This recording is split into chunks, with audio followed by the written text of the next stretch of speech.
तो अब आप देखो इस एक्सिस पर एक मास m, ये तो यहीं पर रखा हुआ है, तो इसको तो छोड़ ही दो। दूसरा मास ये वाला m जो है, इसका परपेंडिकुलर डिस्टेंस हमारे लिए निकालना काफी आसान है। इस प्रोसेस में काइनेटिक एनर्जी का लॉस कितना हुआ ये हमको बताना है, मोमेंटम तो कंजर्व रह जाएगा ऐसा मुझे लग रहा है। देखो हुआ क्या होगा कि यहां पर कुछ फ्रिक्शन आया होगा, ठीक है। फ्रिक्शन इधर आया कि इधर आया मुझे नहीं पता, मैं किसी एक डायरेक्शन में फ्रिक्शन मान लेता हूं। हेलो स्टूडेंट्स, मेरा नाम है सुशांत और आज मैं इस मंजिल प्रैक्टिस सीरीज में आपके लिए ले आया हूं रोटेशनल मोशन के पीवाईक्यूज। तो जल्दी से आ जाओ, इस सेशन में बने रहो। अगले 1 से 1.5 घंटे के अंदर अंदर 30 पीवाईक्यूज हम देखेंगे, जिससे आपको जेईई मेंस में तो हेल्प मिलेगी, पर साथ के साथ अगर आप इसको प्रॉपरली देखोगे, ढंग से क्वेश्चंस को सॉल्व करोगे, इनकी प्रैक्टिस करोगे, तो ये आपके एडवांस के लिए भी एक बेस बनाएगा। तो देखो, अगर रोटेशनल मोशन की बात करेंगे तो पीवाईक्यूज देख करके एक हमको पैटर्न समझ में आएगा, और वो ये कि जेईई मेन में जो क्वेश्चंस आए हैं वो मेजरली मोमेंट ऑफ इनर्शिया पे आए हैं, कुछ क्वेश्चंस रोलिंग पे भी आए हैं और कुछ क्वेश्चंस एंगुलर मोमेंटम पे भी आए हैं, ठीक है। तो फटाफट शुरू करते हैं। सबसे पहला सवाल जो हम लोग देखने वाले हैं वो है ये क्वेश्चन नंबर 1। ये इस क्वेश्चन के अंदर अगर हम लोग देखें तो हमको एक लिस्ट गिवन है और उसके सामने दूसरी लिस्ट है मोमेंट ऑफ इनर्शिया की, ठीक है। तो हमको बस मैच करना है। तो सबसे पहला, moment of inertia of solid sphere of radius R about any tangent. तो अब देख लो, अगर एक सॉलिड स्फीयर है, ये ऐसा एक सॉलिड स्फीयर, तो इसका मोमेंट ऑफ इनर्शिया इसके डायमीटर के अबाउट, अगर रेडियस आर है तो मोमेंट ऑफ इनर्शिया क्या होता है, 2/5 mr²। तो अगर एक टेंजेंट होगा जो कि इस डायमीटर के पैरेलल है, तो हम लोग पैरेलल एक्सिस थ्योरम लगा करके बड़े आराम से मोमेंट ऑफ इनर्शिया कैलकुलेट कर सकते हैं इस एक्सिस के अबाउट। अगर ये डिस्टेंस r है तो ये मोमेंट ऑफ इनर्शिया की वैल्यू हो जाएगी 2/5 mr² प्लस mr²। मतलब ये कितना हो जाएगा, 7/5 mr², है ना। तो पहला, moment of inertia of a solid sphere of radius R about any tangent, तो इसका आंसर हो जाएगा ऑप्शन 2, ठीक है। तो मैं यहां 2 लिख देता हूं। Moment of inertia of a hollow sphere of radius R about any tangent. अब देखो, अगर ये हॉलो स्फीयर रहा होता तो इसका मोमेंट ऑफ इनर्शिया इसके डायमीटर के अबाउट ये क्या हो जाता था, 2/3 mr²। अगर ये हॉलो स्फीयर रहा होता ना, तो ये वाली एक्सिस के अबाउट अगर हमको मोमेंट ऑफ इनर्शिया निकालना है तो दूसरे केस में 2/3 mr² plus mr², again parallel axis theorem, तो ये कितना हो जाएगा, 5/3 mr² हो जाएगा, ठीक है। तो ये था हमारा दूसरा केस, बी ऑप्शन। तो बी के लिए हमारा क्या हो जाएगा, 5/3, ऑप्शन 1 हो जाएगा। Further, moment of inertia of circular ring of radius R about its diameter. अब देखो, सर्कुलर रिंग के लिए ये तो हुआ हमारा ए, ये हो गया बी। अगर सर्कुलर रिंग के लिए बात करोगे तो सर्कुलर रिंग के प्लेन के परपेंडिकुलर एक्सिस अगर हम लोग देखें, प्लेन के परपेंडिकुलर एक्सिस सर्कुलर रिंग में, तो उसके अबाउट मोमेंट ऑफ इनर्शिया हमको मालूम है mr² होता है। तो अगर डायमीटर के अबाउट मोमेंट ऑफ इनर्शिया आई है, ठीक है, आई, तो ये वाले डायमीटर के अबाउट भी आई होगा, और ये प्लेन के परपेंडिकुलर जो एक्सिस है उसके about moment of inertia perpendicular axis theorem से 2i, वो हो जाएगा mr², और यहां से i की वैल्यू मिल जाएगी कितनी, mr²/2। ऑल राइट, तो ऑप्शन सी के लिए mr²/2 ये हो जाएगा 4, और option D, moment of inertia of a circular disc of radius R about any diameter. अगर ये डिस्क होता तो ये आई और आई मिलकर के इस वाली एक्सिस के about moment of inertia D part में कितना हो जाता था, वो हो जाता था mr²/2, और यहां से आई की वैल्यू मिल जाती थी mr²/4। तो कौन सा ऑप्शन है, ये बचा हुआ ऑप्शन 3। तो अब चलो मैच करते हैं, ए का 2, बी का 1, सी का 4, डी का 3। तो ऑप्शन ए ही सही लग रहा है, और कोई सा ऑप्शन सही है क्या, नहीं, और कोई सा ऑप्शन सही नहीं है, ऑप्शन ए ही सही है। तो इस पहले क्वेश्चन का आंसर क्या है, हो गया ऑप्शन ए, ठीक है। नेक्स्ट क्वेश्चन देखते हैं, क्वेश्चन नंबर 2। अगेन इसमें हमको मैच करना है, क्या मैच करना है, moments of inertia he match करना है। अब देखो, यहां पर एक रॉड है और उसका हम अगर केयरफुली देखें तो मिड पॉइंट के अबाउट और एंड पॉइंट के अबाउट मोमेंट्स ऑफ इनर्शिया हमको निकालने को बोला, ठीक है। तो अब देखो, रॉड के लिए मोमेंट ऑफ इनर्शिया के 2 रिजल्ट्स हमको मालूम होने चाहिए थे, इंटीग्रेशन से भी हम निकाल सकते हैं। अगर ये ऐसा रॉड है, इसके अगर मिड पॉइंट से पास करने वाली एक्सिस और एंड पॉइंट से पास करने वाली एक्सिस के अबाउट मोमेंट ऑफ इनर्शिया देखें, तो इस एक्सिस के अबाउट होता है ml²/12, और ये वाली एक्सिस के अबाउट मोमेंट ऑफ इनर्शिया होता है कितना, ml²/3, प्रोवाइडेड इसका लेंथ हो l और मास हो m। फर्दर अगर इसी रॉड को ये एक्सिस के साथ में ऐसा टिल्ट करके लगा दिया हमने, ये ऐसा रॉड को ऐसा मोड़ करके लगा दिया, ये ऐसा थीटा एंगल पर ऐसा, ठीक है, तो इस केस में मोमेंट ऑफ इनर्शिया इस एक्सिस के अबाउट हो जाता है ml²/3 sin² थीटा। एनीवेज इसकी हमको जरूरत पड़ नहीं रही इस क्वेश्चन के अंदर, ठीक है। अब पहले क्वेश्चन में इसमें देखते हैं, एक एक करके केसेस देखते हैं। केस ए में हमको बोल रहे हैं एक रॉड है, मास m, लेंथ l और मिड पॉइंट से पास करने वाली एक्सिस के अबाउट मोमेंट ऑफ इनर्शिया, तो क्या ये ml²/12 हो जाएगा, सिंपल। दूसरे केस में लेंथ l और मास 2m और एंड से पास करने वाली एक्सिस, तो देखो मास 2m, लेंथ l, तो l का स्क्वायर एंड से पास करने के लिए 3। तीसरा केस देखो, तीसरे केस में लेंथ 2l, मास m और मिड पॉइंट से पास कर रहा, तो मास यहां पे मैं m लिखूंगा, लेंथ क्या लिख दूंगा 2l, ठीक है, लेंथ लिख देंगे 2l का स्क्वायर और मिड पॉइंट से पास कर रहा तो 12, तो ये मेरे ख्याल से हो जाएगा ml²/3, है ना। और चौथा केस हमको कह रहे हैं लेंथ 2l, मास भी 2m और एंड पॉइंट से पास कर रहा, तो 2m 2l का स्क्वायर और इधर 3 से डिवाइड करेंगे तो ये जाएगा 4 × 2 8 ml²/3। चलो मैच करते हैं, तो पहले वाले का ml²/12, तो a के लिए ये हो जाएगा हमारा 3, यहां मैं लिख देता हूं 3। अच्छा, उसके बाद में a का हो गया 3, फिर उसके बाद में b के लिए हो गया 2/3, 2/3 कहां है 4, ठीक है। तीसरे वाले के लिए c के लिए ml²/3, तो ये हो गया 2, और d के लिए 8 ml²/3, तो ये हो गया 1, तो 3 4 2 1 3 4 2 1 3 4 2 1 3 4 2 1 कौन सा ऑप्शन है, ऑप्शन सी, ठीक है। तो क्वेश्चन नंबर 2 का आंसर कौन सा है, ऑप्शन सी, ठीक है। क्वेश्चन नंबर 3 देखते हैं। क्वेश्चन नंबर 3 के अंदर हमको बोला 4 equal masses m each are placed at the corners of a square of length l as shown in the figure, ठीक है। Moment of inertia of the system about an axis passing through a and parallel to db would be, ठीक है। अब ये situation कुछ ऐसी है, आप देखो ये मैंने यहां पर ऐसा स्क्वायर बना दिया और इसका एक डायामीटर ये वाला db, इसके पैरेलल यहां पर एक एक्सिस बना दी, ये ऐसी एक एक्सिस बनाई और वो db के पैरेलल थी, ठीक है, अगर मैं ठीक ठीक पैरेलल बना पाया हूं तो, ठीक है। तो अब आप देखो इस एक्सिस पर एक मास m, ये तो यहीं पर रखा हुआ है तो इसको तो छोड़ ही दो। दूसरा मास ये वाला m जो है, इसका परपेंडिकुलर डिस्टेंस हमारे लिए निकालना काफी आसान है, ये तो हमको हो जाएगा किसके इक्वल, डायगोनल के इक्वल। तो ये डायगोनल के इक्वल हो गया, तो अगर ये लेंथ l है तो क्या ये परपेंडिकुलर डिस्टेंस √2l हो जाएगा। फर्दर आप सिमेट्री से देख पा रहे हो ये स्क्वायर जो है ना इस वाली एक्सिस से इक्वली इंक्लाइंड है, तो ये अगर l है तो ये 45 डिग्री होगा, ठीक है। तो ये वाला डिस्टेंस परपेंडिकुलर डिस्टेंस और ये वाला डिस्टेंस दोनों ही l cos 45, ये ऐसा 45 डिग्री है, तो ये l है, l cos 45 मतलब कि l/√2 और l/√2 हो गया।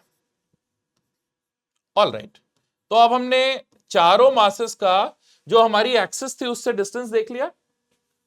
अब अगर मोमेंट ऑफ इनर्शिया लिखना है मुझे तो मैं क्या लिखूंगा, m, ये मास मल्टीप्लाइड बाय √2l का स्क्वायर, m √2l का स्क्वायर प्लस 2 टाइम्स m, ये वाले का और ये वाले का एक जैसा होगा, m मल्टीप्लाइड बाय l/√2 का स्क्वायर। ऐसा ही हो जाएगा क्या, आराम से देखो, तो यहां से 2ml² और यहां से ml², तो ये क्या हो जाएगा 3ml², ये हुई हमको मोमेंट ऑफ इनर्शिया की वैल्यू। तो करेक्ट आंसर हो गया हमारा ऑप्शन डी, क्वेश्चन नंबर 3 का answer option D. Question number 4 देखते हैं। अब इस क्वेश्चन नंबर 4 के अंदर हमको बोला कि there is a solid cylinder of length 80 centimetres ये लेंथ है 80 centimetre, mass m and radius is 20 centimeter. Calculate the density of the material used if the moment of inertia of the cylinder about an axis CD parallel to AB as shown in the figure is 2.7 kilogram per meter square. ठीक है, 2.7 kilogram multiplied by metre square, पर metre square नहीं, ठीक है। तो करते क्या है कि देखो, अगर ये सॉलिड सिलेंडर है तो ये ए बी एक्सिस के अबाउट, इस एक्सिस के अबाउट इसका मोमेंट ऑफ इनर्शिया, ये एक्सिस के अबाउट मोमेंट ऑफ इनर्शिया कितना होगा, M R square by 2, M R square by 2, ठीक है। और अगर इस एक्सिस के अबाउट हम लोग निकालेंगे तो पैरेलल एक्सिस थ्योरम से, अगर ये है हमारा आई सी, ठीक है, आई सी, तो इस एक्सिस के अबाउट मोमेंट ऑफ इनर्शिया, ये सेंटर ऑफ मास से पास करने वाली एक्सिस के about moment of inertia M R square by 2 plus M into ये वाली डिस्टेंस का स्क्वायर जो कि कितना है एल स्क्वायर बाय 4 हो जाएगा, ठीक है। तो क्वेश्चन के हिसाब से हमको गिवन है कि ये मोमेंट ऑफ इनर्शिया कितना है 2.7 एसआई यूनिट्स में। तो 2.7 मैं लिखूंगा m, ब्रैकेट के अंदर आएगा आर स्क्वायर अपॉन 4 प्लस यहां पर आ जाएगा L R square by 2, R square by 2 plus L square by 4। All right, अब ये आर और एल की एसआई यूनिट में वैल्यूज ले लेते हैं। रेडियस कितना है 20 सेंटीमीटर, तो ये हो जाएगा m 0.2 मल्टीप्लाइड बाय 0.2, ठीक है, 0.2 multiplied by 0.2 upon 2 plus length है 0.8 मीटर ना, तो 0.8 मल्टीप्लाइड बाय 0.8 अपॉन 4, ठीक है, और ये हो जाएगा 2.7, ठीक है। तो अगर इसको हम लोग सॉल्व करेंगे तो ये आएगा कितना 0.02 और ये आ जाएगा 0.64 अपॉन 4 मतलब 0.16। तो 0.16 और 0.02 0.18 होगा, तो यहां से मास आ जाएगा 2.7 अपॉन 0.18, ठीक है, और ये हो जाएगा 270 अपॉन 18, तो 180 और 90 मतलब ये 15 किलोग्राम आ जाएगा। क्या 15 केजी तो मास आया, ठीक है, 15 केजी क्या आ गया मास। अब हमको अगर डेंसिटी निकालना है, डेंसिटी, तो क्या वो मास 15 अपॉन ये वॉल्यूम मतलब पाई आर स्क्वायर, पाई इंटू 0.2 का स्क्वायर मल्टीप्लाइड बाय एल मतलब कि 0.8 आएगा। और इसको बच्चों सॉल्व करोगे तो अप्रोक्सीमेटली आपको ये ऑप्शन बी आंसर मिल जाएगा 1.49 इंटू 10 पावर 2 किलोग्राम पर मीटर क्यूब, ऐसा यूनिट्स में ये डेंसिटी हो जाएगी। तो ये हमारा फोर्थ क्वेश्चन का करेक्ट आंसर हो जाएगा बी, ठीक है। नेक्स्ट देख लेते हैं, अगला सवाल है मोमेंट ऑफ इनर्शिया 4 बॉडीज का, ठीक है, और हमको ये कंपेयर करना है, ठीक। तो सबसे पहले देखो I1 क्या है, moment of inertia of thin circular ring about its diameter.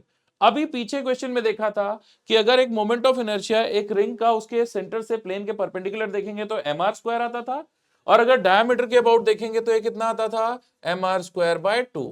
तो I1 की वैल्यू कितनी हो गई एम आर स्क्वायर बाय 2, ये हो गया I1। Again moment of inertia of a circular disc, ये क्वेश्चन नंबर कौन सा था, क्वेश्चन का काउंट नहीं भूलते, क्वेश्चन नंबर 5, ठीक है। Moment of inertia of a circular disk about an axis perpendicular to the disk and going through the center, ये भी हम लोगों ने पढ़ा हुआ है, इंटीग्रेट किया हुआ है, एम आर स्क्वायर बाय 2 आता है, तो I2 की value M R square by 2 आएगी। Moment of inertia of solid cylinder about its axis, disc को ही एक्सटेंड कर दो, अगर एक्सिस के अबाउट खींच दोगे तो सॉलिड सिलेंडर बन जाएगा, ये भी क्या एम आर स्क्वायर बाय 2 आता है। और आखिर में moment of inertia of a solid sphere about its diameter, ठीक है। तो I4 ये तो हमने पढ़ा है, सॉलिड स्फीयर के लिए क्या होता है 2/5 एम आर स्क्वायर, बस अब इनको कंपेयर करना था। तो क्या I1 I2 और I3 इक्वल है, आपको दिख रहा है, और ये है 0.5 M R square. I1 I2 I3 तीनों की वैल्यूज कितनी है 0.5 एम आर स्क्वायर, ये है 0.5 एम आर स्क्वायर, जबकि I4 2/5 मतलब क्या ये 0.4 एम आर स्क्वायर है। तो ऑप्शन सी जो है हमारे लिए सबसे सही ऑप्शन है, सबसे अप्रोप्रिएट ऑप्शन है, ऑप्शन सी हमारा आंसर हो जाएगा, ठीक है। नेक्स्ट क्वेश्चन देखते हैं, क्वेश्चन नंबर 6। इस क्वेश्चन के अंदर देखो लिखा हुआ है, for a uniform rectangular sheet shown in the figure, ratio of moment of inertia about the axis perpendicular sheet and passing through O and O dash corner point is. ठीक है, अब देखो ये वाली एक्सिस के अबाउट सबसे पहले हमको बोल रहे हैं मोमेंट ऑफ इनर्शिया निकालो। तो अगर एक शीट जिसका साइड लेंथ है A and B, side length है ए और बी, तो सेंटर से पास करने वाली एक्सिस के about moment of inertia I O क्या होता है, M into A square plus B square upon 12, यही होता है। ठीक है, फर्दर अगर मैं पैरेलल एक्सिस थ्योरम लगाना चाहता हूं तो ये O से O डैश का जो डिस्टेंस है x, मैं केयरफुली देखूंगा तो ये आधा डिस्टेंस a/2 और ये वाला आधा डिस्टेंस b/2 है ना। तो मैं ऐसा कह पाऊंगा बच्चों कि x का स्क्वायर होगा a square plus B square by 4, है ना। a/2 का स्क्वायर प्लस b/2 का स्क्वायर होगा x स्क्वायर। ठीक है, और इसलिए आई O dash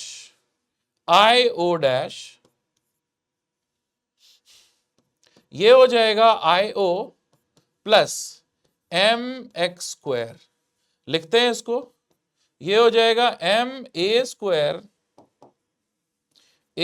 plus B square upon 12 plus M A square plus B square upon 4, जो कि हो जाएगा एक्चुअली 12, नीचे एलसीएम लोगे तो यहां पे 3 + 1 4, ठीक है 4, ठीक, तो 4 M A square plus B square, ये आ जाएगा हमको आई ओ डैश का वैल्यू।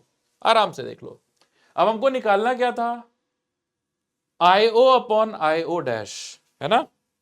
तो इन दोनों का रेशियो निकालना था, तो देख के आपको पता चल रहा है, सिर्फ एक 4 का टर्म एक्स्ट्रा है यहां पर, आई O upon I O dash ये आ जाएगा 1/4। ठीक है, तो हम लोगों के लिए आंसर कौन सा हो जाएगा, इस क्वेश्चन का करेक्ट आंसर ऑप्शन कौन सा है, ऑप्शन सी इसका सही आंसर है ना। ऑप्शन सी क्वेश्चन नंबर 6 का सही आंसर। क्वेश्चन नंबर 7 देखते हैं, इसमें लिखा हुआ है shown in the figure is a hollow ice cream cone. ठीक है, ये राइट सर्कुलर कोन है, आइसक्रीम कोन है, इसका कुछ हाइट गिवन है, रेडियस गिवन है। ठीक है, then its moment of inertia about its axis is. अब देखो इस क्वेश्चन को करने के दो तरीके हैं, या तो आप इसको इंटीग्रेट करो, या फिर आपको रिजल्ट याद हो, और या फिर आपके पास कोई जुगाड़ हो। तो इसका बड़ा सिंपल सा जुगाड़ है, जुगाड़ ये है कि अगर आप मास को रीडिस्ट्रीब्यूट करते हो लेकिन एक्सिस से उसका डिस्टेंस चेंज नहीं करते तो मोमेंट ऑफ इनर्शिया नहीं बदलता, है ना। इसको अगर मैं ऐसे दबा के फ्लैट करूंगा, ठीक है, तो ये पूरा का पूरा मास चिपक करके एक डिस्क बन जाएगा, और जब मैं ऐसा प्रेस कर रहा हूं तो उस वक्त मैं किसी भी मास का, कोई से भी मास का इस एक्सिस से डिस्टेंस नहीं बदल रहा हूं। अगर इसको ऐसा प्रेस कर रहा हूं तो किसी भी मास का एक्सिस से डिस्टेंस नहीं बदल रहा, और अगर मैं एक्सिस से डिस्टेंस नहीं बदल रहा है इसका मतलब मोमेंट ऑफ इनर्शिया बदलेगा नहीं। ठीक है, तो इसको मैं ऐसा एक डिस्क बना सकता हूं, डिस्क जिसका रेडियस कितना होगा r और मास कितना होगा m। तो ये इस तरीके का डिस्क बन जाएगा जिसका रेडियस है r और मास m, और ऐसे डिस्क का मोमेंट ऑफ इनर्शिया तो बहुत आसान होता है, हमने पढ़ा है, ये इसके प्लेन के परपेंडिकुलर एक्सिस के अबाउट मोमेंट ऑफ इनर्शिया कितना हो जाता था, mr²/2, mr²/2। तो करेक्ट आंसर इस क्वेश्चन का हो जाएगा ऑप्शन ए, ये था क्वेश्चन नंबर 7। क्वेश्चन नंबर 8 देखते हैं। क्वेश्चन नंबर 8 के अंदर लिखा हुआ है कि 3 solid spheres each of mass m and diameter d are stuck together such that the lines connecting the centers form an equilateral triangle of side length d। All right, ठीक है। The ratio IO upon IA of the moment of inertia IO of the system about an axis passing through centroid and center of any of the sphere IA, ठीक है, perpendicular to the plane of the triangle is, ठीक है। अब सबसे पहली चीज तो आप ये देखो, चलो इसको नए पेज पर कर लेते हैं आराम से। मैं बनाता हूं ये आपके लिए इक्विलेटरल ट्रायंगल, ठीक है। कैसा ट्रायंगल बनाना था हमको? हाँ, ये लो, ये बना दिया मैंने इक्विलेटरल ट्रायंगल। आराम से देखो, ठीक है। अगर इस इक्विलेटरल ट्रायंगल का साइड लेंथ है d, ठीक है, तो ये सेंटर से वर्टेक्स को ज्वाइन करने वाला ये डिस्टेंस जो होता था, ये होता था d/√3, ठीक है। ये डिस्टेंस कितना होता है? d/√3। अगर आपको भरोसा नहीं है तो सॉल्व कर लो। यहां से अगर ऐसा परपेंडिकुलर डालोगे, ठीक है, ये 90 डिग्री होगा। अगर ये वाली डिस्टेंस को मैं r बोलूं तो r मतलब d/2 अपॉन r, ये हो जाएगा cos 30 मतलब √3/2, राइट। तो यहां से r की वैल्यू d/√3 हो जाएगी। इतनी बात क्लियर है? अब आगे सुनो। अगर मैं सबसे पहला कैलकुलेशन में करता हूं, मोमेंट ऑफ इनर्शिया इस सिस्टम का निकालता हूं अबाउट पॉइंट O, ठीक है, अबाउट पॉइंट O। तो ये पॉइंट O है। इसके अबाउट मोमेंट ऑफ इनर्शिया, ये तीनों स्फीयर्स का मोमेंट ऑफ इनर्शिया, इनके जो डायमीटर्स के अबाउट है, पैरेलल एक्सिस थ्योरम लगाएंगे। तो IO होगा 2/5 into m multiplied by d/2 का स्क्वायर।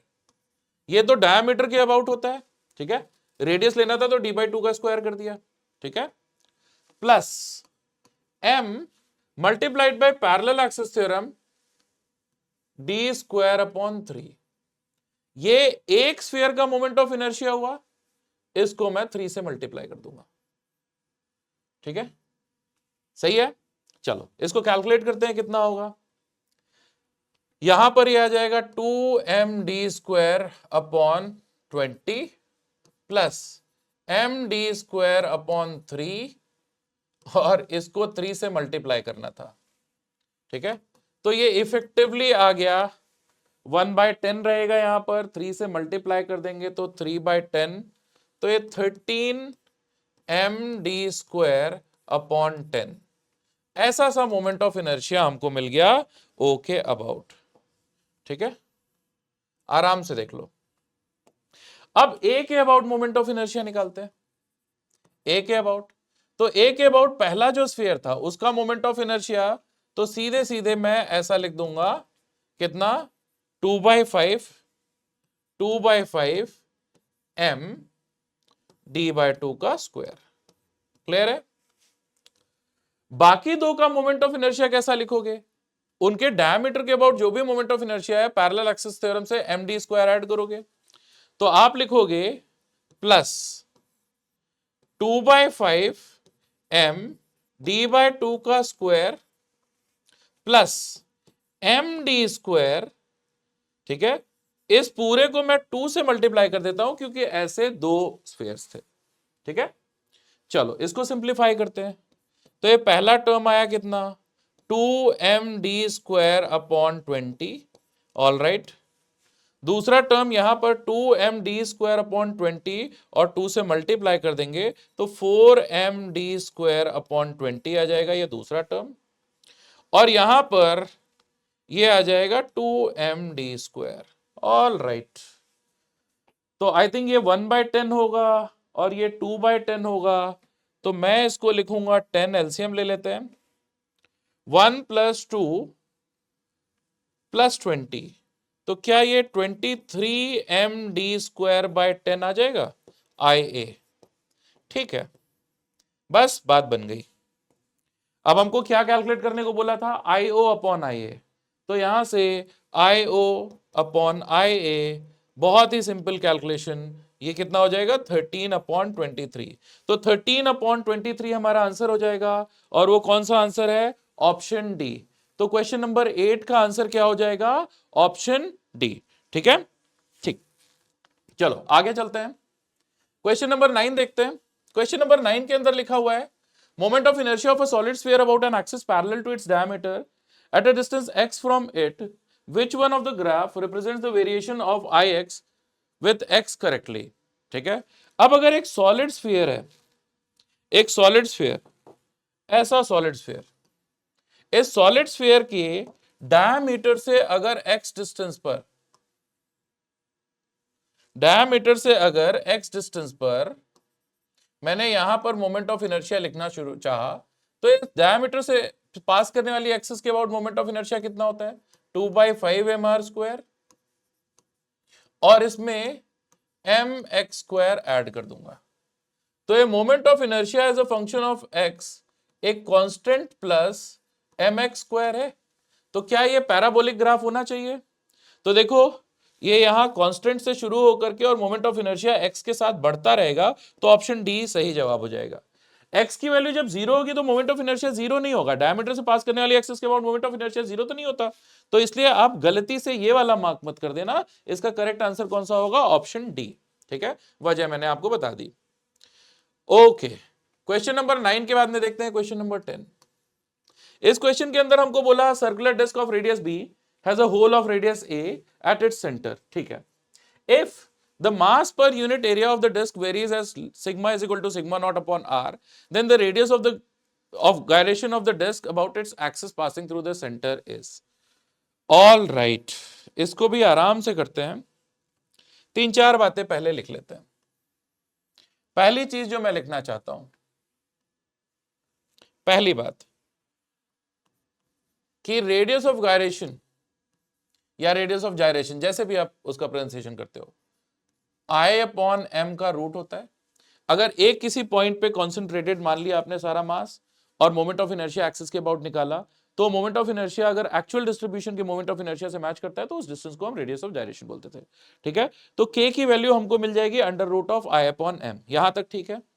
दूसरी बात मैं आपको बताना चाहता हूं वो ये कि यहां पर जो मास डिस्ट्रीब्यूशन है वो वेरिएबल है, तो अगर मोमेंट ऑफ इनर्शिया मुझे निकालना है, मोमेंट ऑफ इनर्शिया, तो वो कैसे मैं निकालूंगा, integration of dm multiplied by r², ठीक है। तीसरी चीज, मुझे ओवरऑल मास भी चाहिए, तो मास क्या होगा, ये हो जाएगा इंटीग्रेशन ऑफ dm, ठीक है। तो इतनी सारी बातों के साथ में हम लोग अपना कैलकुलेशन करना शुरू करते हैं। अब यहां पर वेरिएबल मास सिस्टम था, तो मैं क्या करता हूं कि एक ऐसा रिंग ले लेता हूं जिसका रेडियस मैं लूंगा r और जिसकी थिकनेस मैं dr ले लेता हूं। ऐसा रेडियस r और इसका थिकनेस कितना, dr। तो अगर ऐसी रिंग का मैंने आपको पूछा कि एरिया कितना होगा, चलो यहां पर इस रिंग का एरिया कैलकुलेट करते हैं। तो रिंग का एरिया आप बोलोगे, ऐसी रिंग का एरिया dA, एरिया हो जाएगा 2πr multiplied by dr। Further ऐसी रिंग का अगर मास लिखना है तो मास हो जाएगा dm is equal to sigma multiplied by dA, जो कि हो जाएगा dm का वैल्यू, सिग्मा की वैल्यू डाल देते हैं, सिग्मा नॉट अपॉन r, तो ये हो जाएगा 2π sigma not r upon r multiplied by dr। Effectively ये हो जाएगा कितना, 2π sigma not multiplied by dr। ये हो गया dm, ठीक है, क्लियर है हमको। अब ये dm की वैल्यू जो मिल गई है, इसको आगे हम मोमेंट ऑफ इनर्शिया की कैलकुलेशन में भी यूज कर लेंगे, तो इसको बॉक्स में डाल देते हैं, ये इंपॉर्टेंट है हमारे लिए। अब चलो मोमेंट ऑफ इनर्शिया के लिए सबसे पहले मास की कैलकुलेशन करते हैं। तो अगर मुझे ओवरऑल मास निकालना है तो मैं इसको इंटीग्रेट करूंगा, 2π सिग्मा नॉट, dr का इंटीग्रेशन मैं कर दूंगा लोअर लिमिट, देखो यहां पर रेडियस a था लोअर वाला और अपर वाला b, तो इसको a से b इंटीग्रेट करूंगा। तो क्या ये 2π sigma not b minus a मिल गया, ये मुझे मिला टोटल मास। सही बात है, इसमें तो कोई प्रॉब्लम नहीं है, टोटल मास मिल गया, ठीक है। तो टोटल मास मिल गया, इसको भी बॉक्स में डालते हैं, ये बाद में डिवाइड करने के काम आएगा, ठीक है। अब ये वाली कैलकुलेशन करते हैं। ये वाली कैलकुलेशन करने के लिए dm की वैल्यू डालते हैं। dm की वैल्यू डालेंगे तो I आ जाएगा 2π सिग्मा नॉट, मैं डायरेक्टली लिख रहा हूं 2π सिग्मा नॉट, बाहर लिखूंगा मैं r² dr का इंटीग्रेशन, ये हो जाएगा a से b तक, ठीक है, जो कि हो जाएगा 2π sigma not upon 3, directly limit डाल करके मैं लिख रहा हूं b³ माइनस a³, लिमिट डाल दिया, आर क्यूब अपॉन 3 रहेगा, आर क्यूब अपॉन 3 में B cube upon 3 minus A cube upon 3, ये हो गया हमारे लिए मोमेंट ऑफ इनर्शिया। ठीक है, बस अब क्या है, अब हमको k की वैल्यू पता करनी है। तो k की वैल्यू पता करने के लिए मैं बोलूंगा कि k is equal to under root of, ये वाली वैल्यू लिखो 2/3 pi sigma not B cube minus A cube, all right. और मास लिखो, मास कितना था, मास था यहां से इंटीग्रेट करके हमको मिला था 2 pi sigma not B minus A. ठीक है, तो ये होगा अंडर रूट, देखो 2 पाई सिग्मा नॉट तो गया, ऊपर B minus A, B square plus A B plus A square divided by 3 times B minus A, ये मिलेगा। और b माइनस ए भी यहां से कैंसिल हो गया, तो ये रेशियो एक्चुअली हमको मिल जाएगा under root of B square plus A B plus A square upon 3, B square plus A B plus A square upon 3। ठीक है, तो ये हमारा करेक्ट आंसर हो गया ऑप्शन डी, आराम से देख लो। तो क्वेश्चन नंबर 10 का आंसर हो गया हमारा ऑप्शन डी। ठीक है, आगे चलते हैं, नेक्स्ट क्वेश्चन देखते हैं। अगला क्वेश्चन बड़ा ही इंटरेस्टिंग क्वेश्चन है, क्वेश्चन नंबर 11, क्वेश्चन नंबर 11। ठीक है, इस क्वेश्चन नंबर 11 के अंदर क्या बोल रहे हैं कि एक इक्विलैटरल ट्रायंगल था, उसका मोमेंट ऑफ इनर्शिया था आई नॉट, उसके अंदर से आपने ये ऐसा एक छोटा ट्रायंगल निकाल दिया, और फिर जो बचा हुआ हिस्सा है उसका मोमेंट ऑफ इनर्शिया बताओ क्या होगा।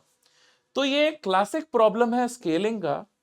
इसको आप ऐसे समझो कि मान लो आपके पास ऐसा एक ट्रायंगल है, ये एक बड़ा ट्रायंगल, ठीक है, बड़ा ट्रायंगल। ठीक, इसका अगर साइड लेंथ है, कितना था साइड लेंथ, कुछ गिवन था, नहीं गिवन था, लेकिन साइड लेंथ L था, चलो L साइड लेंथ ले लिया। ठीक है, और इसका मास m है, तो इसकी ये सेंटर से पास करने वाली एक्सिस के अबाउट जो भी मोमेंट ऑफ इनर्शिया होगा वो एक कोई constant multiplied by mass multiplied by इसका लीनियर डायमेंशन का स्क्वायर होगा। इसी फॉर्म में मोमेंट ऑफ इनर्शिया हमेशा आता है, सिमेट्रिकल बॉडी में लीनियर डायमेंशन का स्क्वायर मल्टीप्लाइड बाय मास और उसके बाद में कांस्टेंट वाला फैक्टर आ जाता है। ठीक है, वो फैक्टर किसी भी तरीके का हो सकता है, 5/8 हो सकता है, 3/7 हो सकता है, कुछ भी हो सकता है, राइट।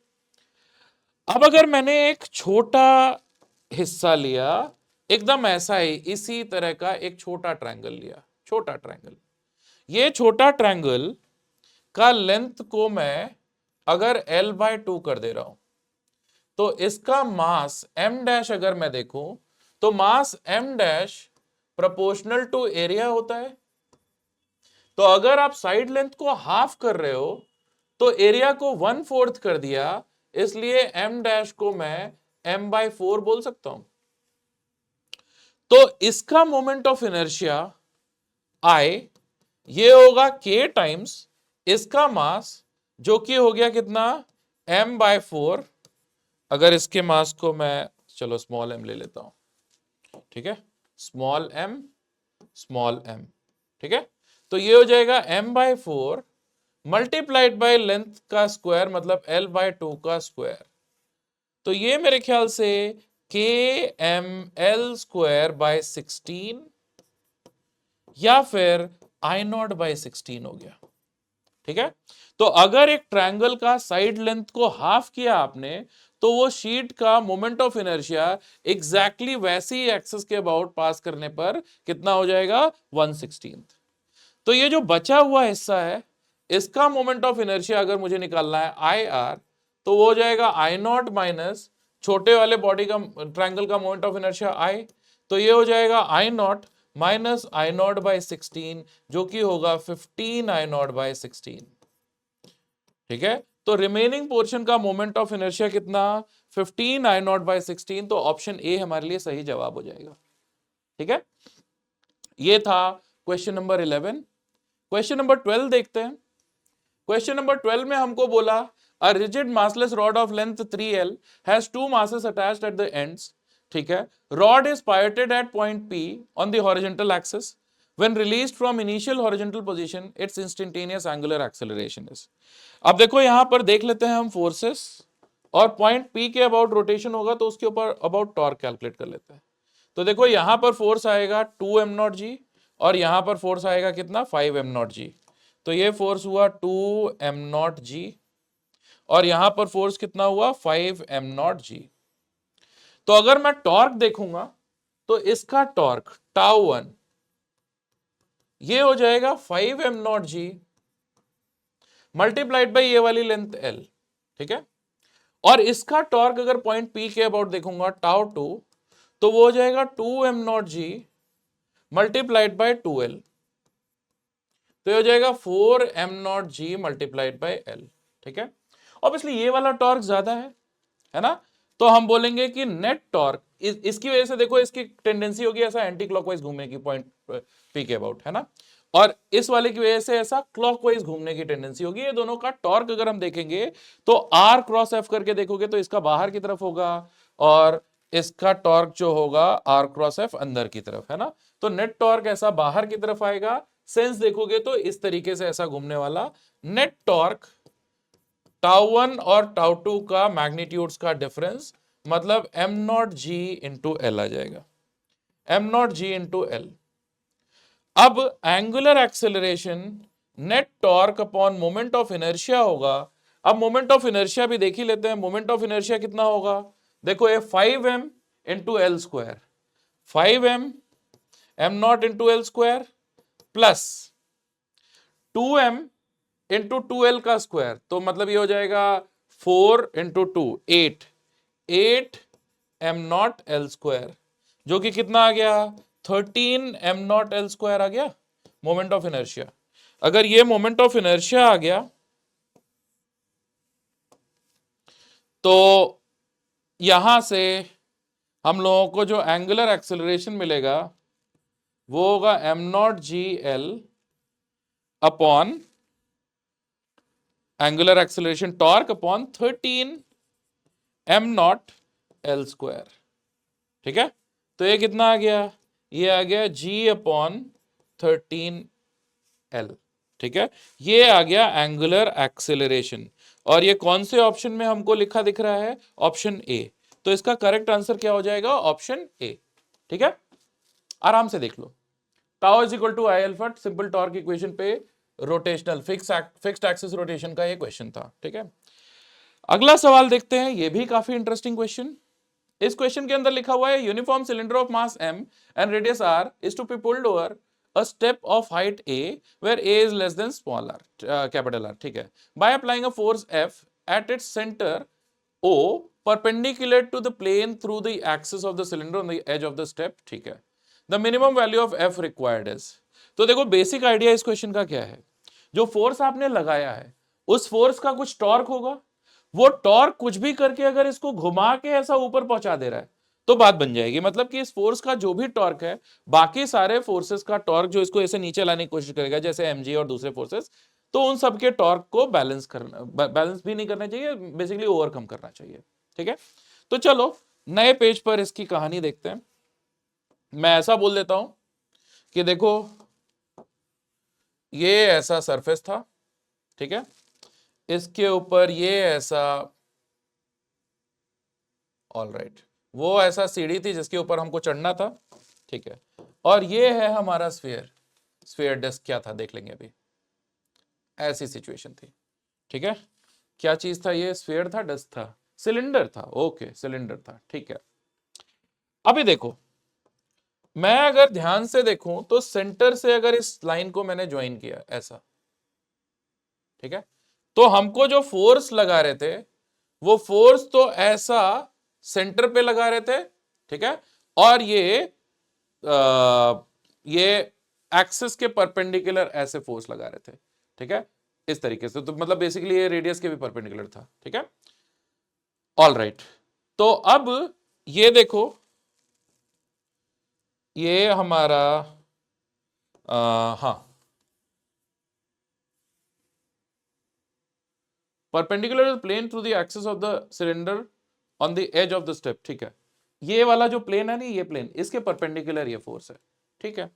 तो ये फोर्स कुछ ऐसा हो गया, ऐसा फोर्स लगा दिया। और कौन कौन से फोर्सेस एक्ट कर रहे होंगे? इसके सेंटर पे एक्ट कर रहा होगा mg, mg ये ऐसा वर्टिकली डाउनवर्ड डायरेक्शन में एक्ट कर रहा होगा mg, ठीक है, mg। ऑल राइट, अब देखो यहां पर एक ऐसा फोर्स एग्जिस्ट कर रहा होगा, नॉर्मल कॉन्टैक्ट फोर्स, और यहीं पर शायद कुछ फ्रिक्शन विक्शन भी एग्जिस्ट कर रहा होगा। लेकिन अगर मैंने ये पॉइंट, जो ये कॉन्टैक्ट पॉइंट है ना, इस पॉइंट का कुछ नाम दे देते हैं, पॉइंट का नाम रख लेते हैं बी। चलो, पॉइंट बी के अबाउट अगर टॉर्क देखेंगे तो हमको सिर्फ एन और mg का टॉर्क देखना पड़ेगा। ये वाला डिस्टेंस है a, ठीक है। तो अब ध्यान से देखो आप, अगर मैंने यहां से ऐसा परपेंडिकुलर ड्रॉप कर दिया, ठीक है, तो ये वाली डिस्टेंस, ये वाली डिस्टेंस, ये वाली डिस्टेंस है पूरे रेडियस में से a को माइनस कर दो। तो अगर ये वाली डिस्टेंस अगर x है, तो क्या आप ये देख पा रहे हो सिंपल कैलकुलेशन से कि x जो होगा वो under root of R square, ये r है, R square minus r minus a का स्क्वायर है। एक चीज, दूसरी चीज कि नॉर्मल कॉन्टैक्ट फोर्स और फ्रिक्शन का ये पॉइंट बी के अबाउट कोई टॉर्क नहीं आएगा। ये जो अप्लाइड फोर्स है उसका टॉर्क, अप्लाइड फोर्स का टॉर्क बड़ा होना चाहिए mg के टॉर्क से। तो लिमिटिंग केस में, अगर लिमिटिंग केस की बात कर रहे हैं तो अप्लाइड फोर्स का torque F multiplied by R, ये इक्वल होना चाहिए mg का टॉर्क mg मल्टीप्लाइड बाय ये परपेंडिकुलर डिस्टेंस x के इक्वल, ठीक है। तो यहां से F की वैल्यू कितनी आ जाएगी, mg x बाय R, ठीक है। वैल्यूज डालते हैं, mg अंडर रूट ऑफ, ये पूरा जो है अंदर r डाल दोगे तो R square upon R square minus r minus a का स्क्वायर अपॉन आर स्क्वायर, ये ऐसा आ जाएगा। तो कौन सा ऑप्शन है ये, 1 माइनस, ये ऑप्शन बी आ जाएगा इसका, ऑप्शन बी है ना। तो ये आ जाएगा mg under root of 1 minus r minus a upon r का होल स्क्वायर, ठीक है। ये F का मिनिमम वैल्यू हो जाएगा। इससे ज्यादा फोर्स रहेगा तो काम चलेगा, इससे कम रहेगा तो नहीं चलेगा, ठीक है। तो इसका आंसर कौन सा हो जाएगा, आराम से देख लो, इसका आंसर हो जाएगा ऑप्शन बी, ठीक है। ठीक, ऑल राइट, आगे चलें, आगे चलते हैं, क्वेश्चन नंबर 14 देखते हैं। क्वेश्चन नंबर 14 के अंदर देख लो, क्वेश्चन नंबर 14 के अंदर a solid spherical ball is rolling on a frictionless horizontal plane surface about an axis of symmetry. The ratio of rotational kinetic energy of the ball to its total kinetic energy. तो देखो rotational kinetic energy ये होता है half I omega square, ठीक है। हमारे पास solid spherical ball है, तो ये हो जाएगा हमारा कितना, ये हो जाएगा हाफ आई, अगर एक्सिस ऑफ रोटेशन के अबाउट देखेंगे तो ये हो जाएगा 2/5 mr square multiplied by omega square, ठीक है। अब देखो अगर प्योर रोलिंग है तो v is equal to R omega होगा, तो इसलिए रोटेशनल काइनेटिक एनर्जी को यहां से 1/5 mv स्क्वायर बोल देंगे। ट्रांसलेशनल काइनेटिक एनर्जी कितना था, हाफ mv स्क्वायर था क्या। तो टोटल काइनेटिक एनर्जी इन दोनों को अगर ऐड करोगे तो वो कितना आ जाएगा, ये मेरे ख्याल से आ जाएगा 7 mv स्क्वायर, क्लियर है।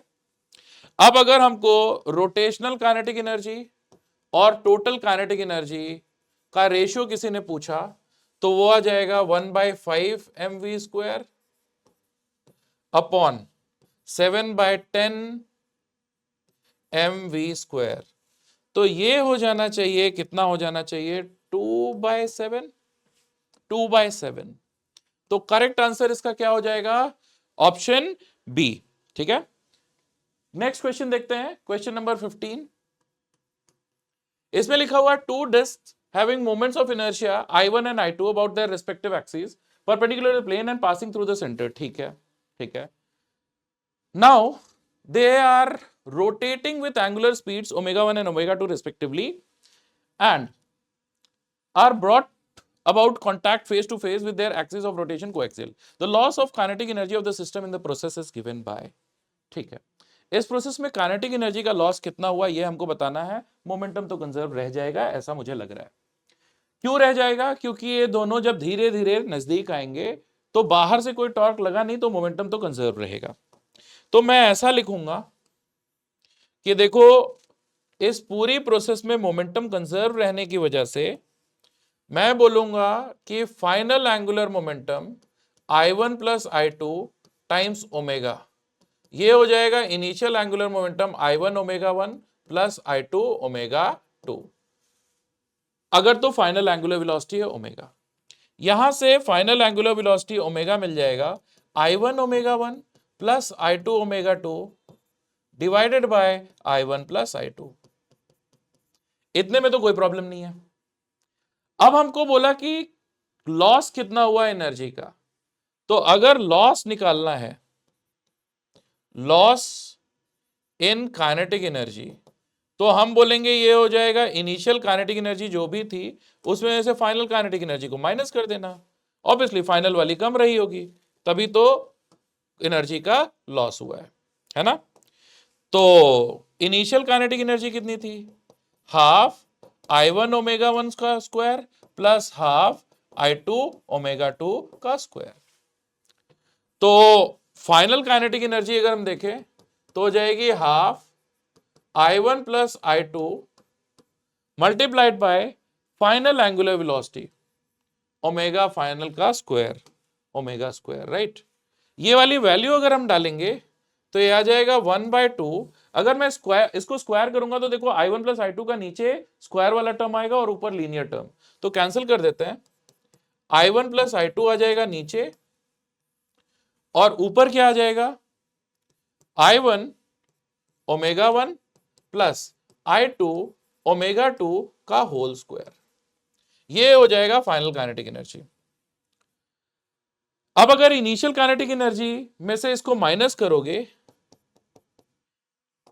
तो जो आपको रिजल्ट मिलेगा वो ये वाला मिल जाएगा, ऑप्शन सी. ठीक है, तो थोड़ी सी आपको कैलकुलेशन करनी पड़ेगी, थोड़ा सा दर्द उठाना पड़ेगा, लेकिन ये आपको मिल जाएगा ऑप्शन सी. ठीक है, तो ये आ जाता है I1 I2 upon 2 times I1 plus I2 multiplied by omega 1 minus omega 2 का होल स्क्वायर. अब देखो ये जो रिजल्ट है ना, अगर आपको याद हो तो लीनियर मोशन में भी हम लोगों ने ये वाला रिजल्ट सीखा था. जब हम बाइनरी सिस्टम देखते थे तो याद है m1 m2 upon m1 plus m2 को हम रिड्यूस मास सिस्टम बोलते थे, और सी फ्रेम में सेंटर ऑफ मास फ्रेम में ये वाले रिजल्ट को हम लोग डिराइव करते थे, half mu multiplied by relative velocity का स्क्वायर. इतना काइनेटिक एनर्जी का लॉस होता था. ठीक है, तो वहां से भी इसको बोल सकते थे, उसी के एनालोगस ये सवाल था. अगर आपको नहीं भी आता था तभी भी आप इस तरीके से इसकी कैलकुलेशन तो कर सकते थे, कोई प्रॉब्लम की बात नहीं थी. ऑल राइट, ठीक है, चलो आगे चलते हैं. Question number 16. अब इस क्वेश्चन में एटवुड्स मशीन है, और ये एटवुड्स मशीन कौन सा वाला है जिसमें ये बीच में बॉडी जो है इसका भी रोटेशनल मास को भी हमको कंसिडर करना है. हमको बोला कि uniformly thick wheel of moment of inertia I and radius r is free to rotate about its center. A massless string is wrapped over its rim and two blocks of masses m1 and m2 are attached to the ends of the string. The system is released from rest. Angular speed of the wheel when m1 descends by a distance h. तो अगर h distance से ये distance किया m1, ये descend किया h distance से, तो मेरा प्लान क्या है?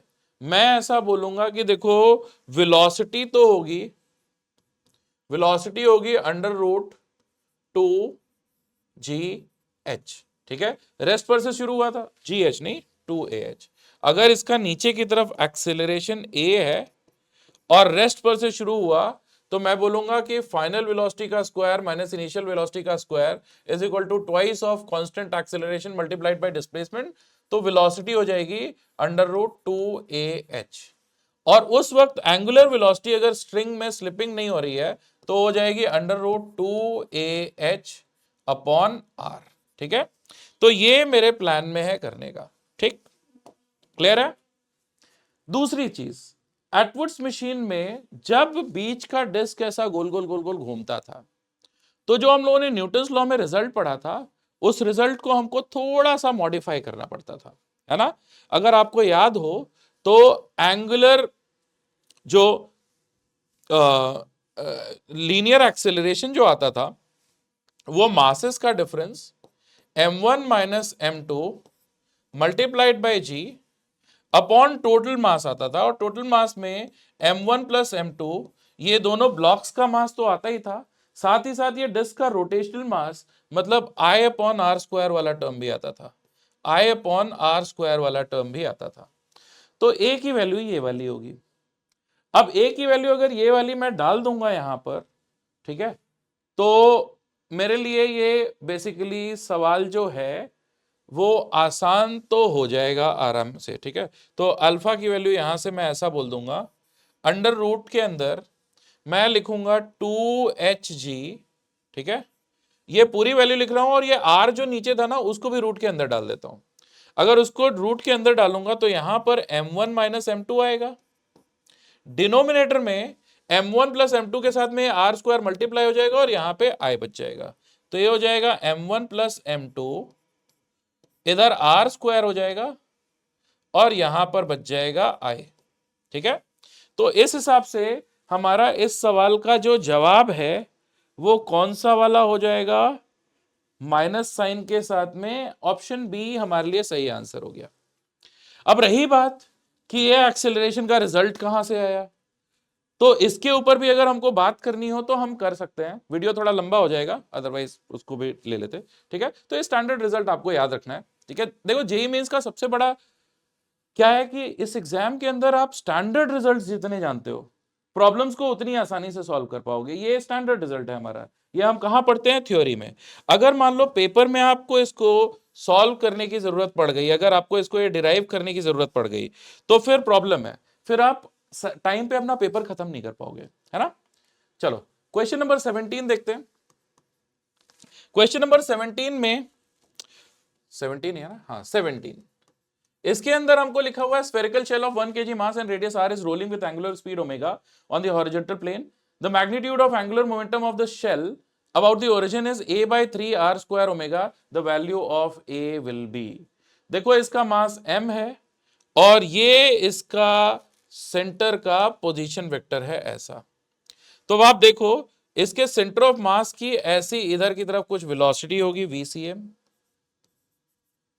है ना। अगर O पॉइंट के अबाउट आप इसका एंगुलर मोमेंटम निकालना चाहते हो रोलिंग में, तो एंगुलर मोमेंटम के दो पार्ट्स होते हैं। कौन सा, एक तो होता है ऑर्बिटल एंगुलर मोमेंटम और दूसरा होता है स्पिन एंगुलर मोमेंटम, ठीक है। अब देखो स्पिन एंगुलर मोमेंटम तो ये सेंटर ऑफ मास से पास करने वाली एक्सिस के अबाउट निकालते हैं, तो स्पिन एंगुलर मोमेंटम हमारे केस में हो जाएगा I ओमेगा के इक्वल, और अगर डायरेक्शन से देखें ओमेगा ऐसा है तो अंदर की तरफ तो ये माइनस के कैप के साथ होगा, है ना।